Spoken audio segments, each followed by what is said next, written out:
Ladies and gentlemen, please welcome back John Quelch.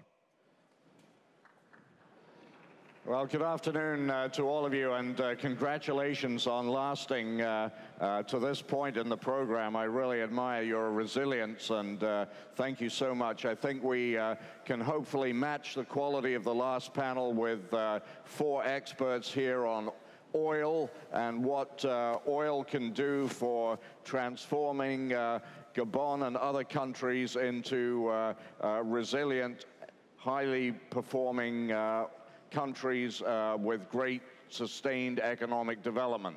So to help us, first of all, we're going to invite the CEO of the Gabon oil company to my far left, Serge Toulekima, who has been in that position for 3 years, formerly with Chevron, to open it up and to talk about his strategy in Gabon to translate oil revenues into sustained economic development.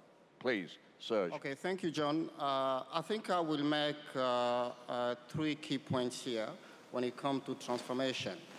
The first thing, and it's been discussed here already, is actually making sure that governments are enacting laws that allows investment. Without good laws, it's very difficult to attract capitals, especially private investments. This is very important. And there is one thing we should all keep in mind is that we are in a beauty contest here. And when you are in a beauty contest, you have to make sure that you look good to actually attract the best votes. The number 2 point that I want to make is infrastructure. We have talked about it, and infrastructure actually makes the difference, especially in the oil and gas business. If I look, for instance, at producing gas, if you have a network of pipelines, this makes the difference between stranded gas and bringing gas to the market. The third point I would like to make is human capital development, and this has been discussed again here. And in our case, for instance, in the oil and gas business, I mean, human capital can actually make a difference between making a discovery or drilling a dry well. And this is justified by the fact that if you have a good team of geologists and seismic interpreters, this will go along in making this big difference.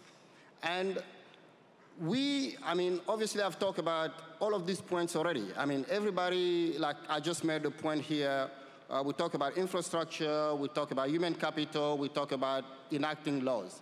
But at the end of the day, we still see instances where transformation is not happening. So why it's not happening? Why are we still, in some cases, not being able to transform these natural resources? I say, well, let's look at Singapore, for instance. This is a country that doesn't produce oil and gas, yet there is lots of transformation going on over there in Singapore. And I think the key ingredient missing here is actually discipline. You know, you can have all the laws, you can have all the knowledge, you can have all the big plans, but until you have applied knowledge, nothing is really going to happen. And this applied knowledge are similarly to actually discipline. And one may actually ask, okay, Serge, what do you mean exactly discipline? Is this some abstract subject you're talking about? And to me, discipline is actually an awareness to know that I need to act. But that awareness needs to be combined with a conscious act to implement. So you need the awareness to act, and you need a conscience to actually say, I'm going to act. So until you actually move into applied knowledge and make sure that all these plans we are developing, that, okay, the infrastructure needs to be built, the resources need to be developed. If you don't actually have this discipline, it's very, very difficult to actually see how we're going to transform these resources. I mean, I see the time is passing here, so I think I better pass to someone else here, John. Okay, well, thanks very much. That's a great start. May I just ask you one quick follow-up, which is, what do you think the 2 or 3 things are that you're finding it hardest or most challenging to do in your current role?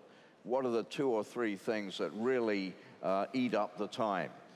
Well, I mean, I took on this role back in 2001, and really the challenging thing was finding good people to build the company. And as you know, I mean, this is a new company, and finding good people was actually very, very challenging. And that's why I was talking about this human capital. Where am I going to find the engineers? Where am I going to find the people that are going to run the finance department? Where am I going to find the people that will run the HR department? So that was really the #1 challenge, where to find the people. And the second challenge, of course, in any new enterprise, how do you make sure all these people actually work together? Because at the end of the day, it has to be a mastermind alliance that is working around you to help you move forward. So that's how, I mean, I will enumerate those 2. Excellent.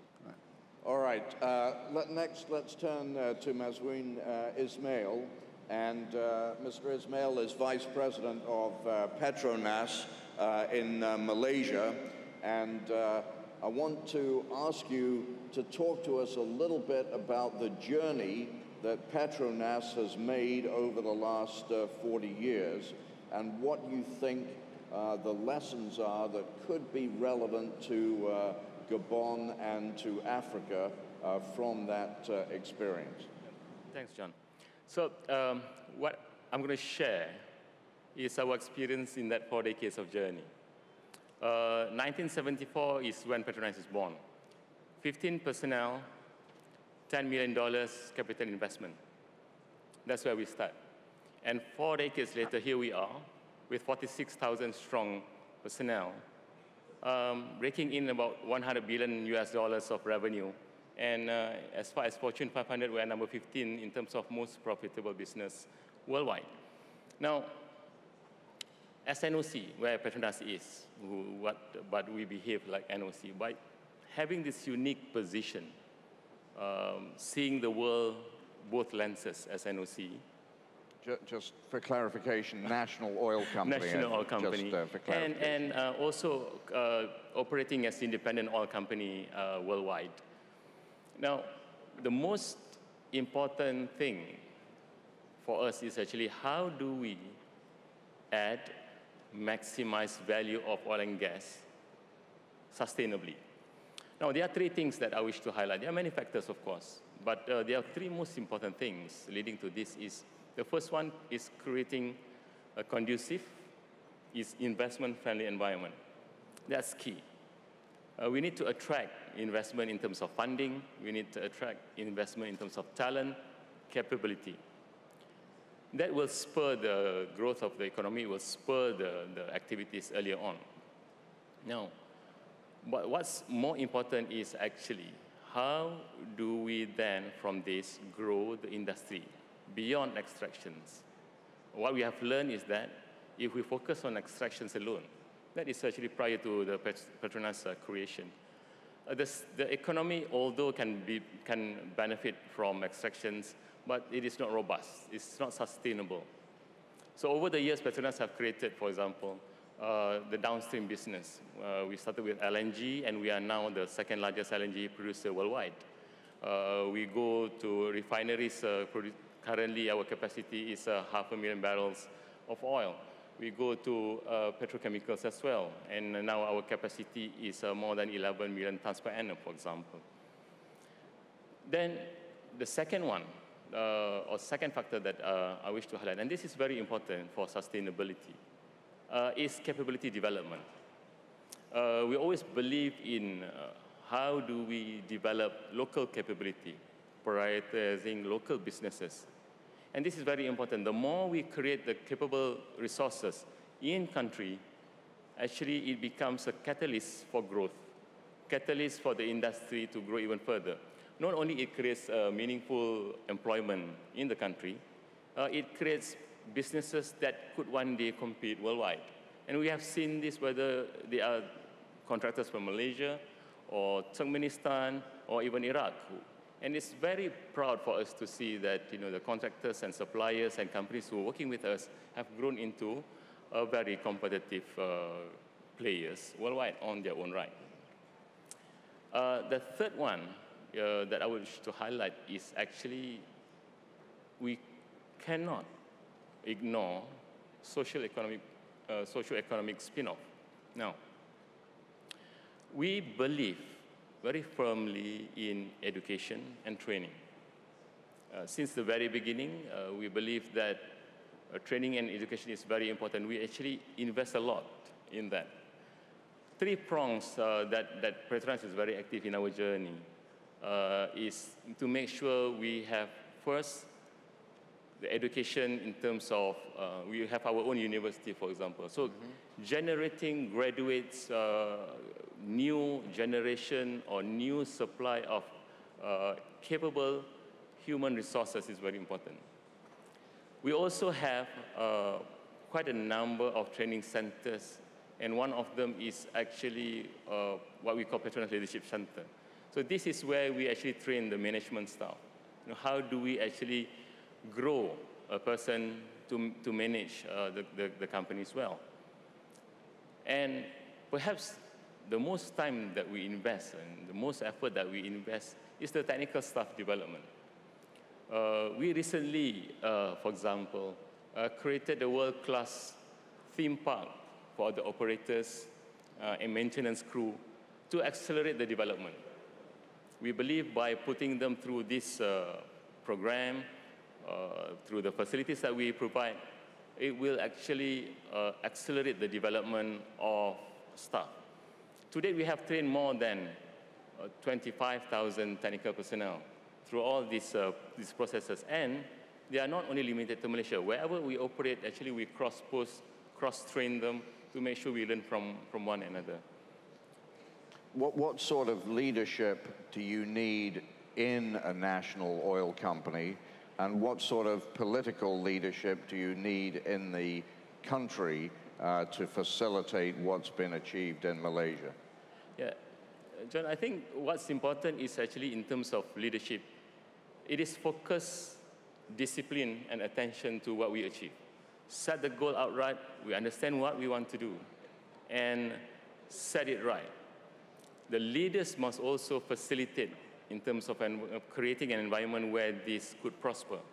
Policies, systems, processes needs to be aligned for this to happen. The more these factors are aligned, the more these factors can facilitate, the faster we could go. You know, we can see differences in countries, for example, but from our experience, the more the leadership believe in achieving that objective, the more the stakeholders are aligned the same objective, the faster we can get it done.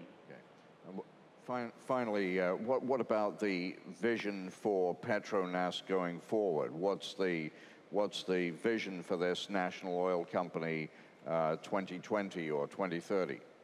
Yeah, the vision has remained the same since the very beginning of Petronas. We're already en route to achieve that.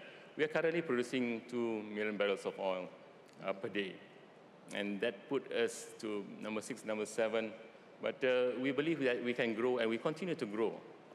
Bringing the same formula wherever we operate globally, we will become truly a global competitive player in the oil and gas industry. All right, good luck. Guy Maurice from Total, Executive Vice President for Africa. Obviously, Total very embedded and well represented in this region. What can we learn from the Total experience that would inform our friends in Gabon and elsewhere in Africa? Thank you, John. Well, the question that is debated today is really transforming oil revenues to development, role and responsibility of national oil companies. And I would like to share some of our experience throughout Africa. Well, first of all, you have to understand that working with national oil companies for Total is at the heart of our activities. We have been working with them, I have been working with them for more than 30 years. And what is interesting is that we are cooperating with a full spectrum of companies. Some of them are in-country large operators. Some of them are only carried partners, some of them are paying partners, some of them are acting as regulators, and some of them are internationalized, like our friends of Petronas, with whom we partner in Mozambique. So I think it's very important because when I will come back at the end, you will see that I believe that after all these years of experience, there is some lesson we can learn from that. Number two, Total in Africa, you are right, we are key players. In fact, we have been there for more than 80 years in Africa. So, and today we are, as you have said, a key player, the leading producer in the deep offshore in Africa. And in fact, our story is a little bit the history of Africa. We have developed our activity like Africa. And today in the upstream activities, we are in 16 countries. Of course, the 4 traditional ones, Gabon, Congo, Nigeria, and Angola, and some new entries. We shall not forget one aspect, because this is linked with our deep knowledge of the countries where we are working, is that we are the only one international oil company who continue to maintain, develop, and grow our retail activity. Today, we have 43 countries where we have retail stations, and this represents more or less 15% of the global market in Africa. So we are a key player, and in that sense, we feel ourselves and we see ourselves of having responsibility for the long term in the development of Africa. So when we talk about development, I think there is immediately 2 aspects which can come to the mind. Local content, which is one aspect, and related activities. So I will briefly talk about related activities. It's obvious that when possible, we shall, as an operator, encourage, facilitate all activities which are related to our own activities, i.e. we have gas, so if it's possible and economic, we can support and facilitate development of fertilizer, for example, and this has been done in some cases. On the local content aspect, I think I would like to share with the Assembly some of our experience. Well, first of all, we have all to recognize, and there is no doubt on that, and it has been said yesterday by, I think, Carlos Lopez yesterday night, that we are a capital-intensive industry, so we are not creating jobs. We are creating a little bit, but not at the level of the expectation of the countries. At the same time, it's obviously legitimate for any country where we operate to expect an immediate impact of our operations or development project. You can imagine when we start a project of the size of $10 or $15 billion, legitimately the countries, and when I say countries, it's not only government, this is communities, NGOs, all the stakeholders are expecting something, and this is legitimate. Third element of consideration is that by definition, project has a start and an end. It's something obvious. This means that any local contractors who is not of a big size will have to face a demand, a very high demand in a short period. And it's almost impossible or very difficult for any local investor to develop the infrastructure, the human resources, the training in a very short period with nothing afterwards. Another element is that you have to consider that, and this is what I have seen over the last 30 years, that countries which have not been prepared to face this kind of massive development can be not destabilized, but will introduce destabilization in the socio-economic environment by creating a distortion. A very simple one is that, of course, wages in the oil and gas industry is far more attractive than, let's say, in the agriculture. So at the end of the process of those big developments, you might see very few creation of jobs by the industry and creation of a lot of unemployment by this distortion of wages. People who are rational, they prefer to work as a gatekeeper for some time rather than continue the agriculture. And when the project stopped, you are facing a lot of difficulties. So I think that the lesson I have learned is that in this particular condition, we need to adopt an approach which is progressive, where local companies can increase their capacity. It has to be based on our routine operation, which are lasting long, and to a point where they will be able to face and absorb this kind of burst demand. And there is one last element I would like to share with the Assembly, is that last but not least, we should never forget that we are in an open world, and there is a fierce competition for capital. It has been said, I think, in the previous panel, to attract funds for investment. And of course, Africa is not exempt from this competition. So such activities of local content shall not generate excessive costs, additional costs, and delays, to a point where it becomes uneconomic. So to be successful, we need to take into consideration all those constraints. And I believe that this is the role of the government and the NOC, at the beginning at least, to be able to attract, if possible, a continuous flow of the right investment. And I say the right investment because I mean the investment they choose, or the investors they choose. And this is essentially fostered by three elements: competitive contractual terms, stability in the contractual terms, and security. Security, it has been mentioned, but I think the other two are very important. I think I have been too long, so. Can I just ask you? Can I just ask you one follow-up quickly, which would be, do you think that as Africa grows in GDP, as we have heard, doubling over the last decade, is there an opportunity for African nations to capture more of the value chain and retain more of the value chain in Africa? And how should they do that? Absolutely, absolutely. And I have shared that many times with my counterparts in the authorities. I think there is one condition which is very important: stability. And the other one, which is very important, concentrate on one or two key sectors. No dispersion. The dispersion, which is the risk that we see in some countries, that they say, yes, you should do 10% on this, 20% on that. At the end of the day, we are not creating the capacity of excellence that you need to be competitive, and not competitive only in the country, worldwide.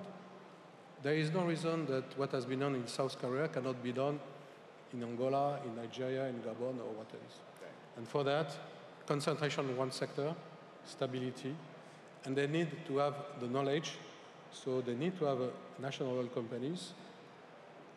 Some of them, they are at the inception of their journey, the journey that we have seen with Petronas.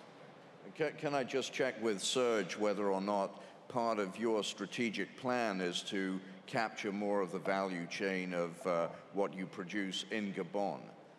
Yeah, thank you, John, for that question. I mean, the company that I'm working for, Rana, is actually supposed to be a fully integrated company, from upstream all the way to downstream.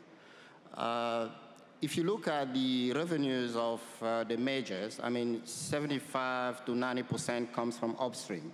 So right now, we're concentrating on the upstream.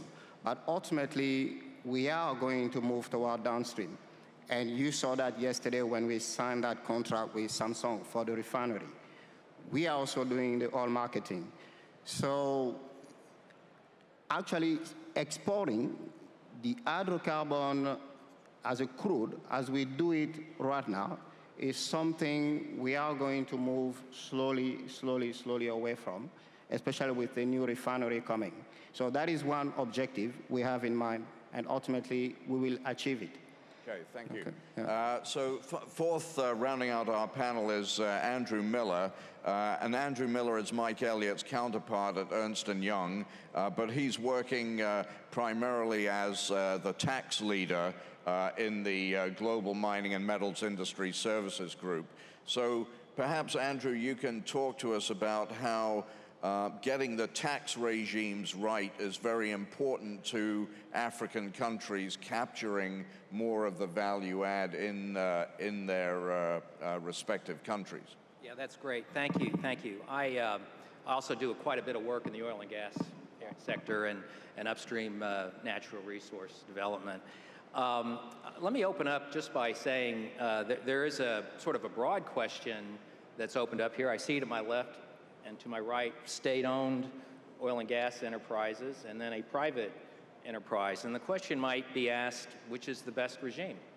Which would be better? Is it better to have a state-owned enterprise? Well, interestingly, McKinsey did a study last December, and the data is very clear that it's not clear, that there is no one single answer, and that state-owned enterprises can compete effectively, and as well as privately owned enterprises to effectively develop your oil and gas natural resources. So the good news is, hey, either way, it's going to operate well.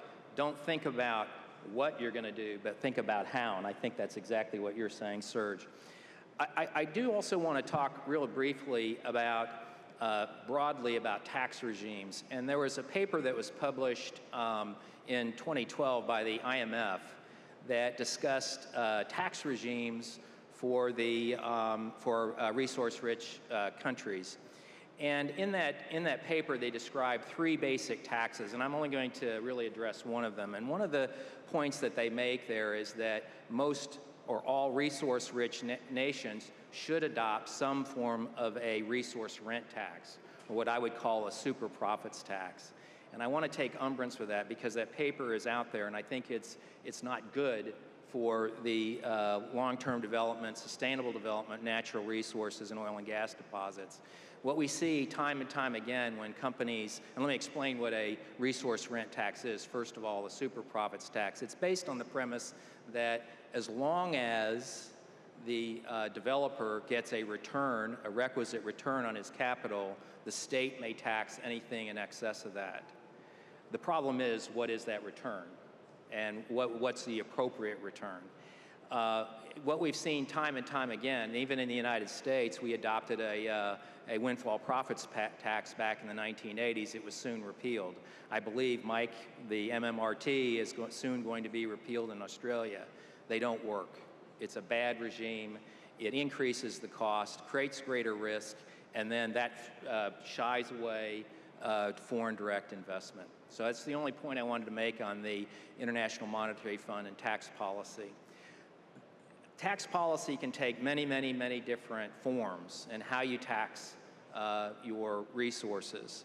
But there are 3 guiding principles that I'd like to share with you that we feel are very important in terms of adopting your tax policy. And Serge, you were spot on in your comments. First is the rule of law, regulatory stability, ensuring that the rules as they're drafted are applied uniformly and in a transparent way. That's critical. That's critical to the attracting foreign direct investment and allowing that certainty for those private investors to partner with the state-owned enterprises to the development, the long-term sustainable development of the enterprise. The second point is competition. Competition is critical, and I hear this from both of you. Not only it's important for the state-owned enterprise to have a Total, for example, compete with the development of oil and gas. For example, in Mexico, this last fall, Mexico just amended its constitution to allow for private development so that there'll now be competition with Pemex. Where we've seen this in the past, for example, in Chile in the 1990s, when they opened up the private development, Codelco's productivity increased by 25% in 5 years. Significant improvements. And I guess the last point I want to make, it's all about talent. And Serge, you said that exactly. It's about talent. Africa has over 200 billion barrels of oil and gas reserves. Much of that in North Africa, but you have fine reserves here in Gabon. It's important that you hire the best and the brightest to be good stewards of that resource. It's all about maximizing the value of that resource for the people of Africa. And so getting the best and the brightest, recruiting that talent, and getting it to come to work for you. And there are some innumerable examples of that. Saudi Arabia, Saudi Aramco, has a wonderful and a very, very successful business by attracting the best and the brightest. So again, those are the 3 thoughts that I'd like to leave with you.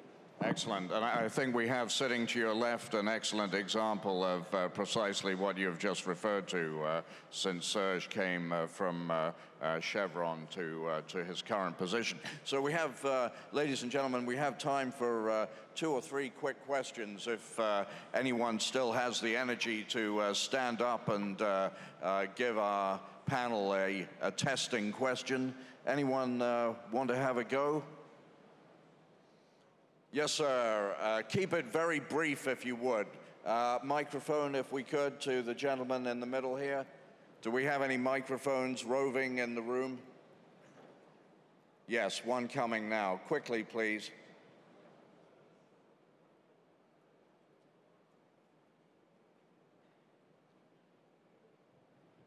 Thank you. I'm Joseph Anchouet, working in the downstream sector. I would like to ask to your panel to tell us the role of the downstream activities in transforming our revenue into development. Because we more and more see that major upstream companies are selling their downstream activities because they are no more profitable. So I just heard Serge saying that he's setting up a fully integrated company from upstream to downstream. Thank you. Let's go to, I'd like Guy Maurice, perhaps Guy first, from your experience, and then Serge. I recognize that this is a quite delicate question in the sense that it's obvious that the IOCs, the private investors, generally speaking, have disinvested from the downstream activities. In some places, not everywhere. For example, in Total, we have a very large downstream activities, but concentrated historically in Europe, and we are now more moving towards the East, Middle East, and China, where the market is. Usually, one of the main problems, and this is the case in Africa, is that the price of the product are regulated, and it starts to be quite difficult to make money. So, to be very short, in that condition, we can't continue and sustain that. Understood. Serge, please. I think what I would say is that there is no secret here, actually. We all know that the profit margins in the downstreams are really very, very small. They go down. At the same time, most of us here have cars. We drive cars. You need to put unleaded gasoline in your car. You need to put diesel in your car. You cannot put crude oil direct into your car for the car to function. So we still need those refineries to actually convert the crude oil into diesel and unleaded gasoline. So I don't think the downstream is totally going to disappear because we need the petroleum products for the economy of this world to continue to function. There might be some changes in strategy in some of the companies like we saw with ConocoPhillips when they split the downstream and the upstream. But in our case here at Gabon Oil Company, we are going to push ahead with a fully integrated company that will have upstream and downstream. Because with an economy growing here in Gabon, obviously we need petroleum products. We cannot do without it. All right, good. One more question, anyone? Another question in the audience? I don't, yes, sorry, I missed you on. Can we go to the lady on the right, the far end of that row? Yes, please, thank you. Very briefly, please. Bonjour à tous, mademoiselle. Hello, everyone. I'm Leah. I'm a finance master. So I'm studying finance. So when you said that you weren't sure of where you can find financing and technicians, what I would like to say is that there are schools in Gabon who are teaching extremely good financiers here, and there's a lot of very good students in schools. So if you're looking for good finance specialists, please go and see l'Institut de Gestion here, and l'USM, l'UOB. There are a lot of young students from Gabon who know a lot and who want to put their expertise at the service of their country. And I also wanted to say that with regard to the training, before before you put forward a project, maybe it'd be possible to finance or to give scholarships to young people so they can really learn in the domains where there's going to be a demand, because the development of a country cannot go forward without the locals, regardless of the expertise and the know-how that people from outside the country can bring. Thank you. That lady. I think that's a perfect place to end. I'm not sure if it was a question rather than an advertisement, but nevertheless it was an advertisement that was very well timed and very well articulated. And I think that often, you know, in life we often think that the solution to our talent and recruitment problems is somewhere on the other side of the world, when right under our own noses is resource and talent and capability just waiting to be harnessed and tapped. So thank you very much for making that point. I want to thank the panel for their very stimulating remarks at this late hour in the afternoon. Please join me in thanking them now. Thank you.